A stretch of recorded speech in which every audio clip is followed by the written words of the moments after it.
Kita harus tetap berkreatif, kita tetap berkreasi menemukan apa nih untuk menambah penghasilan, apa ini? Kita harus cepat memutar otak kita harus berpikir untuk mendapatkan penghasilan apa, dan kita jangan patah semangat.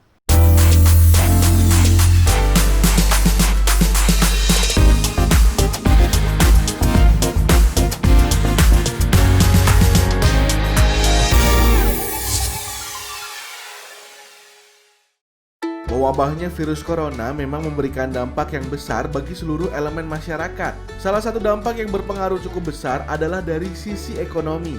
Pasalnya, pemerintah mengimbau masyarakat untuk membatasi aktivitas di luar rumah. Apalagi saat ini sebagian besar masyarakat melakukan aktivitas kantor di rumahnya masing-masing, mengingat instruksi pemerintah untuk menerapkan kebijakan work from home atau kerja dari rumah.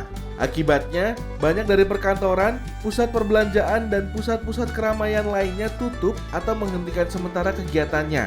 Salah satu yang cukup terkena dampaknya adalah kegiatan konser ataupun panggung hiburan lainnya. Kondisi ini tentunya tidak hanya mengecewakan bagi para pelaku seni di bidang musik, namun juga bagi para presenter.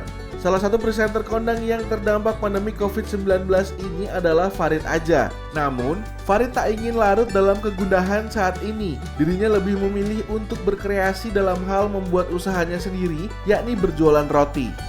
Seluruh dunia merasakan dampak dari COVID-19 atau corona ini, baik yang bekerja di PHK atau mungkin yang mempunyai usaha berkurang penghasilannya, atau mungkin ada punya usaha harus tutup. Intinya bahwa kita harus tetap berkreatif, kita tetap berkreasi menemukan apa nih untuk menambah penghasilan, apa ini? Kita harus cepat memutar otak kita harus berpikir untuk mendapatkan penghasilan apa, dan kita jangan patah semangat dan jangan sering mengeluh ke orang, karena yang kita keluhkan juga mengalami hal yang sama. Satu paling ya tidak senang orang, wah Pak, penghasilan saya kan begini. Tidak hanya kamu, saya juga. Ya, saya selalu bilang begitu, semuanya ini. Jadi kita tidak mengeluh, mari kita berjuang, kita hadapi ini dengan cara kreatif, cara kreasi masing-masing. Kalau kreativitas itu belum muncul, mungkin bisa dijual dulu barang-barang di rumah yang tidak terpakai. Ingat, yang tidak terpakai. Corona pertama hadir, saya masih bisa survive, tapi semakin kesini saya semakin bingung. Akhirnya saya bongkar gudang. Saya menemukan ada tempat tidur yang tidak terpakai, kemudian ada panci bekas yang tidak terpakai. Di situ saya menemukan TV tabung yang tidak terpakai. Akhirnya itu saya jual semuanya dan jadi duit. Alhamdulillah jadi duit, dan duit itu bisa saya putar untuk usaha. Usaha apa? Yang saya lakukan, saya dan istri saya membuat bakery membuat roti kita jual ke pedagang-pedagang, kita titipkan, dan itu alhamdulillah semuanya berjalan. Ya, yang pasti tidak sebesar waktu sebelum pandemi. Jadi intinya tetap bersemangat, berpikir secara kreativitas kita harus muncul. Saya yakin di saat kita kepepet, kreativitas akan muncul secara tiba-tiba.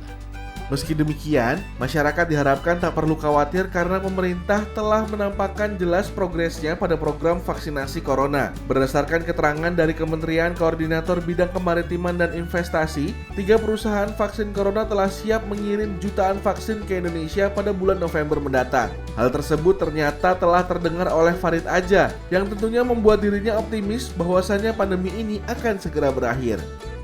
Ada informasi yang kita dapat bahwa vaksin di bulan November ini sudah mulai hadir di Indonesia.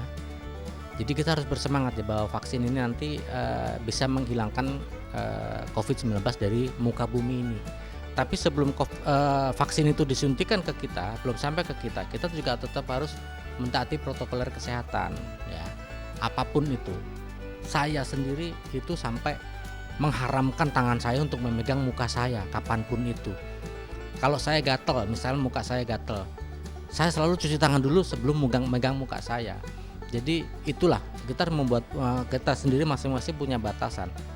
Kita tidak boleh pegang tangan ini memegang ke muka, karena penyakit ini masuknya lewat hidung, lewat mata, dan lewat mulut. Nah, itu yang hati-hati. Sehingga saya dulu sempat kemana-mana pakai sarung tangan, sampai WHO bilang bahwa sarung tangan tidak efektif untuk menangkal itu. Akhirnya saya lepas sarung tangan.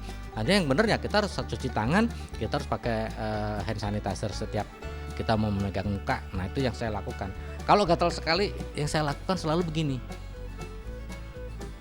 Itu yang saya lakukan, nggak tahu bener apa enggak ya. Itu membuat saya biar nggak langsung bersentuhan dengan tangan. Saya mengambil baju saya yang paling dalam. Itu yang saya lakukan untuk kalau gatal banget hidung misalnya, saya baru itu saya lakukan.